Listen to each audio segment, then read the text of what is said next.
Hey everyone, it's Movie Lover Warren 20 here, and I'm here with a brand new video, and this is going to be for our top 11. And this top 11 is not going to be horror themed. This will be the first one that does not have a horror theme. This one is going to be for top 11 best comic book movies, or best superhero movies as I call it. So, this list is actually going to be pretty easy because I own almost all of these movies. So yeah. But like I did with horror remakes and the horror sequels lists, I'm going to be starting with our honorable mentions. So, to start off our honorable mention, let's have honorable mention number 1, Blade 2. Now, why isn't this on the actual list? Because, well, there's a way better Blade movie I'm going to get to in a bit. But here's why it's still an honorable mention. Like, it refines most of the elements in the first film. Guillermo del Toro does a perfect job with it. But Ron Perlman is very entertaining to watch as the new villain that Blade has to face, especially considering the fact that it's basically Blade and Hellboy facing off. Well, in this one, it kind of goes a little more campier than the first one. It kind of goes a little more comedic, and this one actually allowed Snipe to have fun with his most renowned character, and it does with very entertaining results. The impact of all the blood and guts is kind of reduced by the obvious fantasy of the fights, but it's still pretty powerful and stuff. Still some reasonably well-rounded characters, but the reason it's not as good as the first one is because there's still some shaky CGI work. There's kind of a use of digital stands for the actors, using some action scenes to kind of spice them up a bit, so yeah. That's why I don't like this one as much as the first one, but it's still a pretty good movie. Second dishonorable mention would have to be Batman Returns. And like with Blade 2, there's kind of two better Batman movies that are going to be on this list. This when I get to the actual list, but this is like still a very perfect sequel, perfect way to follow up Batman 1989. Michael Keaton returns as the title character Batman. He's pretty much, I think he's the best Batman here. Really love Danny DeVito as the Penguin. I don't think anyone else is going to replace him. Even, I do wish luck to Colin Farrell in the upcoming Robert Pattinson movie, but Danny DeVito will always be the best Penguin. We're going to be very hard shoes to fill. The dark tone works very well. I loved how this one's really dark, especially you really need a dark tone for a Batman movie because it's very faithful to the source material. And this one Tim Burton got way more creative control. He returned as the director. His direction is so sturdy as even compared to its predecessor. And especially loved Danny Elfman's score. Despite its oppressive atmosphere, it's very appropriate, and also because it doesn't take itself seriously. And it's got a pretty heartwarming ending too. Yeah. Alright, what else? Oh yeah, I don't own this one, but third honorable mention would have to be Captain America the Winter Soldier. Just loved it was a major change in tone from the previous MCU movies, a perfect blend of action and plot. Perfect way to take on the topic of how big organizations get corrupted from the inside without even noticing it, and raise awareness to the possible threat of special warfare. Does very perfect job setting up the next MCU films, which would be Age of Ultron and Captain America Civil War, while still focusing on being a movie on its own. You introduce the Falcon to MCU and Susan bring the else I got. And the Winter Soldier is a very compelling villain and anti-hero at the same time, and a very great soundtrack for Hugh Jackman. The only bad qualities, well, there's not a lot of villains in this movie, just really Winter Soldier, Batroc the Leper, and Alexander Pierce.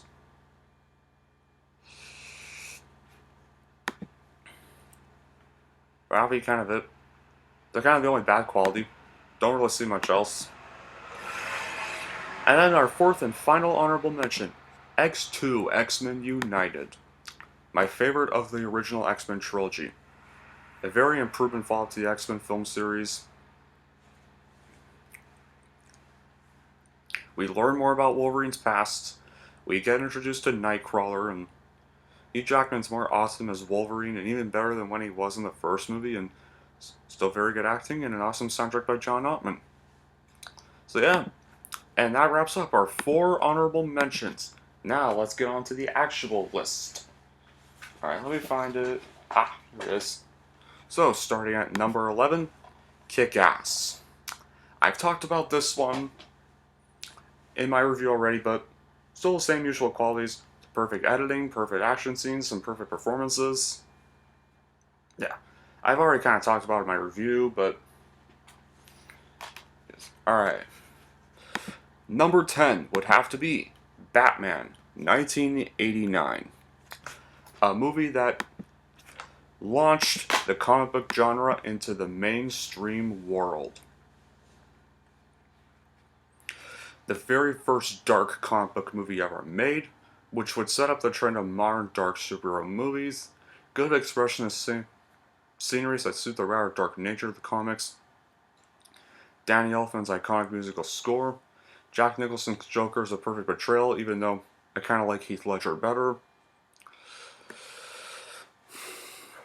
Joker actually does provide incredibly entertaining moments thanks to intelligent use of harmless looking deadly gadgets. Michael Keaton, once again, phenomenal job as Batman. My favorite probably my second favorite Batman of all time. An awesome ending climax during a sequence at the cathedral, and it doesn't only show Batman as being one who fights and cares for justice. There's Gordon, Harvey Dent, and two porters are 2 examples of this, large especially in the Bicentennial Festival service. Alright. Oh wait, by bad qualities. I think the only bad qualities are Alfred kind of letting Vicky Vale into the Batcave is kind of out of character.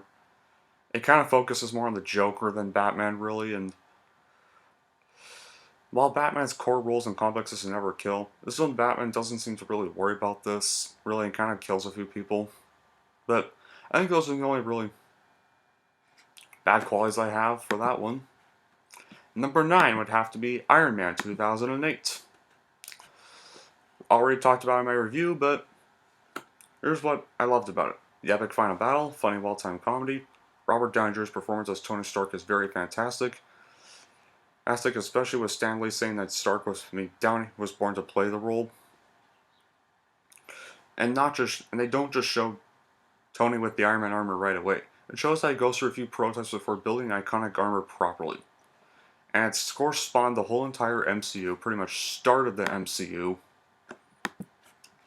In a way. Alright. Number 8, a timeless classic would have to be Superman, the 1978 film with Christopher Reeve. And why is this? Well, Christopher Reeve's performance as a title character made a majority of people believe that a man could fly. Action scenes are well shot and choreographed, good special effects, good cinematography, good mix of humor. Gene Hackman makes a very great Lex Luthor. It was a big band in today's superhero movies. It was actually the movie that started the superhero genre. Batman kind of put it in the mainstream world.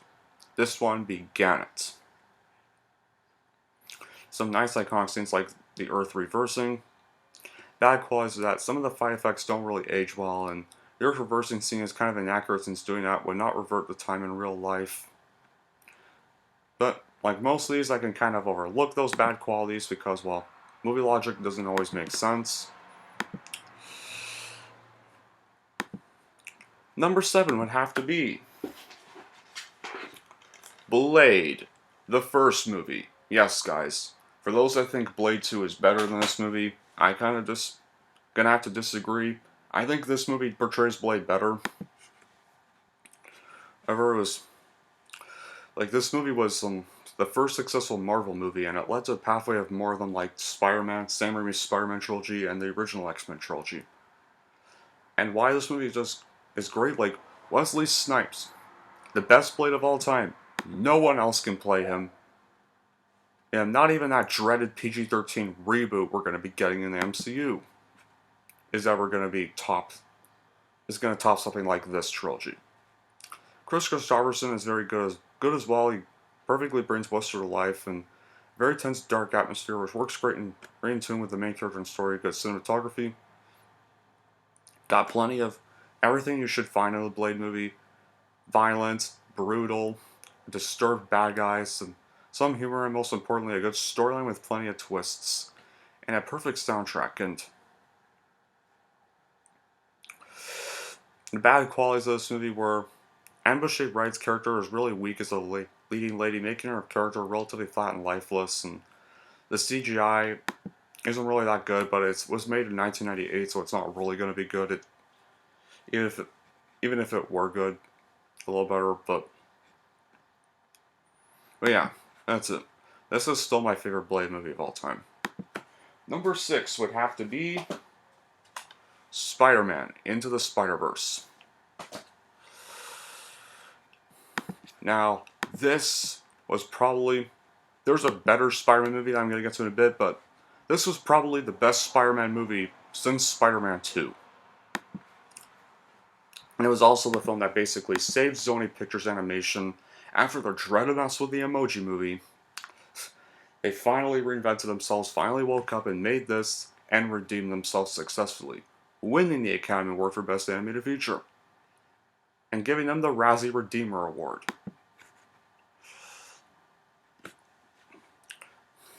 And here's why I would put this in third best place. One, the movie love how it acknowledges that there's too many film adaptations of Peter Parker's Spider-Man already, and instead they decide to focus on the other Spider-Man, Miles Morales, which had never been done. Very perfected and impressive animation that feels like an animated comic book, great use of color, and even several different styles blended with spectacular results. They make Aaron Davis and Jefferson Davis more likable and realistic than their comic book counterparts, and loved how they changed Miles' personality and origin. He doesn't feel too much like Peter, unlike in the comics where his origin there was pretty much a retreat of Peter's, and it portrays the death of the Ultimate Universe Peter Parker, a nice nod to the source material. Spider-Ham is this very funny comic relief, is extremely well animated. His backstory is even really funny too. Compared to plenty of nice nods to the comics too, and even to Sam Raimi's Spider-Man trilogy. They mocked literally One More Day too, which is considered the worst Spider-Man comic to exist. There's amazing action scenes, and the mid-credits scene makes a tribute to Stan Lee, who kind of died a month before this movie, and Steve Ditko, who died around June of the year this movie came out. So very excellent pacing, good character development, good Easter eggs to some of Phil Lord and Chris Miller's works. But the bad quality is that sometimes the movie can give you a seizure due to the strobe lighting, some songs don't fit in with the scenes they're played in, and Dr. Octopus being female is kind of unnecessary, but that's kind of about it. Okay, number 5 is a film that pretty much gave hope that comic book movies can be R-rated, and that is Deadpool. Alright. This was the film. I actually saw this movie in the theaters opening night. Almost completely sold out. And I gotta say, the whole audience in the theater all loved it, including me.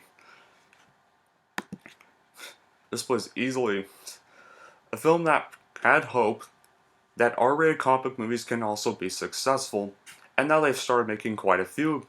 Hollywood started making now a few of them because of this movie. This movie has excellent and funny humor, along with breaking the fourth falls like the original Deadpool, does not take itself seriously, it's aware of its dumb premise and generic villains, intentional cliches and tropes that work in the movie's favor and actually become funny. Even the opening credits mock the movie. Ryan Reynolds' performance as Deadpool is very fantastic. Deadpool's iconic fourth wall breaking is done brilliantly, and awesome special effects, including a fully CGI Colossus, and Negasonic Teenage Warhead is one of the toughest characters ever. Colossus' do-goody personality contract as Deadpool's irresponsibility very well and makes for some very funny interactions. And so much focus on the source material too. A well-timed and well-choreographed battle between Deadpool against Ajax, and like I said, the very first successful R-rated superhero movies outside of the first two Blade movies, and paved the way for Logan, which I'm going to get to in a little bit. It, yeah, but the bad qualities is that there's still somewhat poor grasp of the source material, like Copycat's portrayal in this film is not accurate to her comic book counterpart since she has no superpowers in the movie. Negasonic Teenage Warhead's portrayal is not very accurate to her comic book counterpart since in the comic she had another appearance and had different powers, but whatever, it is what it is. In the end. Now for number 4. I gotta move some of these. The best Spider-Man movie of all time, Spider-Man 2.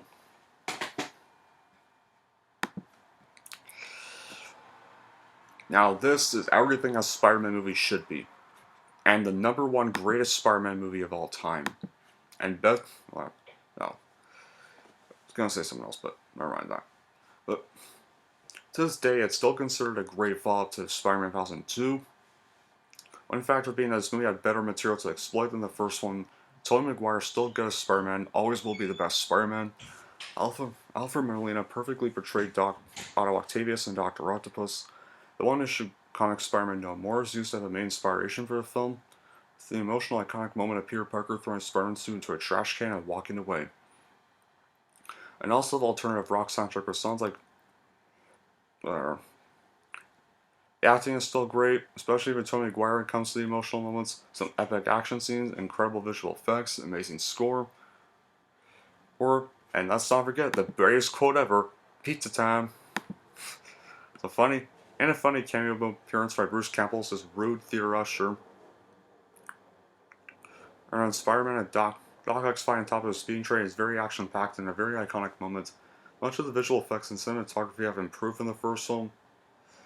Punisher kind of makes a cameo appearance. It's a blinking you'll miss it type of cameo though, so you gotta look very carefully. So it's a good way for Harry's arc for Spider-Man 3 and an incredibly fantastic ending. It's still got some bad qualities, like there's still some weak characterization. It goes out of its way to make Peter's life and relationship with his friends fall into shambles. They make Mary Jane very unlikable and selfish. So yeah, the film can kind of come off as very mean-spirited and cynical. It kind of takes up the whole movie. It's never clear whether Peter lost his fire powers or control over them, but... And some of the acting can be still cheesy, and some scenes are meant to be serious or undermined by either campy or mean-spirited direction. The official movie trailer showed a lot of important plot points and scenes, like... And Dr. Octopus's plan doesn't really make sense, but despite those, it's still the best Spider-Man movie ever. And it'd definitely be number 4. Alright. Now for the 3 greatest of all time. Third best would have to be... Logan. The greatest X-Men movie of all time. And why is that? Because unlike most superhero movies, which is commonly in the action comedy genre, Logan is a drama, has 0 comedy in it, and is about accepting one's death that uses superheroes to deliver its message. We finally see Wolverine in his berserker glory for one and one final time. X-23 is a badass character too. It isn't completely about bloodshed and swearing despite the film having bloodshed and swearing at times. It actually has positive messages about family and life, such as the dinner scene, Christian elements included. It has a pretty meta moment where Logan looks at a fictional X-Men comic that has him storm Cyclops, Rogue, Colossus, and Professor X and say that it's just ice cream for bedwetters. And grand finale for 2 of superhero cinema's greatest characters, Wolverine and Professor X. Don Pierce is a very despicable villain, a great soundtrack, and amazing special effects. It's a perfect way to send off Hugh Jackman's Wolverine. I don't think anything else really can replace him no matter what. Alright, on to second place. The second greatest comic book movie of all time, and the best MCU movie of all time, is Avengers Infinity War. A film I saw 3 times in the cinemas. Something I've never seen a comic book movie that many times in cinemas like at all. The ultimate accumulation of everything that happened in the MCU films, including almost every single one of the MCU superheroes so far, well, except for Ant-Man, Wasp, Valkyrie, Hawkeye, and heroes that only appear in TV shows because, well, Ant-Man and the Wasp was happening around the same time as this, so the movie managed to probably balance the screen time every hero gets without coming off as overbloated by having the heroes separated into different groups throughout the movie. Some phenomenal fight scenes, excellent special effects, incredible soundtrack, well-written drama involving lots of different characters, amazing pacing that's not too fast, not too slow, and addresses some of the largest criticisms that MCU movies keep getting, like the formulaic plots, forgettable villains, and lack of stakes. And spectacular acting. It perfectly blends together drama and character moments with comedy, some suspenseful moments where it seems like very important characters are about to die, and half of them actually do die. The ending is fantastic, it's emotional, shocking, and has an intense, unexpected cliffhanger that really works. I don't think I've seen people this shocked at a cliffhanger since The Empire Strikes Back. No cliffhangers really made that big of an impact since then. Like, yeah, I knew there was going to be another movie coming. We knew there'd still be a part 2 coming, but it was despite despite the fact that everyone was going to come back and it was obvious Thanos was still going to win in the end, and it still never made this big of an impact. How they did it worked perfectly. Definitely one of the darkest superheroes to date, even for an MCU movie, and even for a not rated R superhero movie. Very strong theme throughout the movie, and Red Skull made his first appearance since Captain America: The First Avenger.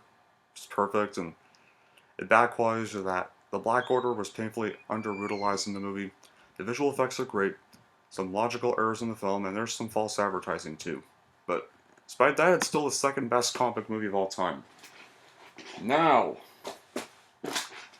for the number one greatest comic movie of all time. A film that is one of my favorite movies of all time, one I always enjoy talking about,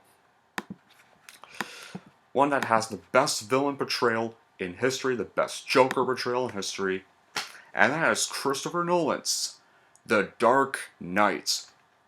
The greatest comic book movie, the greatest movie of 2008, the greatest Batman movie of all time, and one of the greatest movies of all time in general, and one of the greatest movies of the 2000s. Definitely one of the most successful attempts to make a superhero movie realistic. Most blockbusters fail, stand the test of time for a number of reasons. What makes the film timeless is that things were really dark in 2008 for America, with 2 tough wars, natural disasters, etc. Some great scenery. It updates the Batsuit closer to the logo symbol. Scarecrow makes a brief reappearance in the beginning. Some excellent fight scenes. Actions are very exciting and fun to watch. An excellent score. Some great acting all around. And especially Heath Ledger's portrayal of the Joker. Easily the best and greatest incarnation of the Joker character to date. Ledger made such an outstanding job portraying the Joker as insane and unpredictable, yet utterly terrifying and menacing. All the scenes featuring him are extremely tense and keep you at the edge of your seat. He got a very deserved Oscar for the role, making the first comic book movie actor to do so, and unfortunately this movie kind of did cost him his life, sadly. But rest in peace to him. Two-Face also is a pretty great, intimidating villain. The dark and gritty tone was done right. Perfect dark and gritty tone you should find in a Batman movie. Memorable some now iconic scenes like the bank robbery, Joker's pencil tricks, the truck chase, the interrogation, hospital explosion, casted direction by Christopher Nolan, awesome cinematography, and a very amazing poster. Bad qualities are the lack of blood in some scenes, and Two-Face's death is kind of anticlimactic, and I think that's all. This is the number one greatest superhero movie of all time, and always will be, no matter what you make. Nothing can ever top something as amazing as this. And that's it for my top 11 best superhero movies of all time. Despite having a lot of favorite superhero movies, there's also a lot of worst ones. I'm gonna get to in the next video. Oh, fuck. You just wait till I get to the hated ones. But anyway, that'll be it for this video. Thank y'all for watching. If you like this and want to see more, then don't forget to like and subscribe to Movie Lover 120.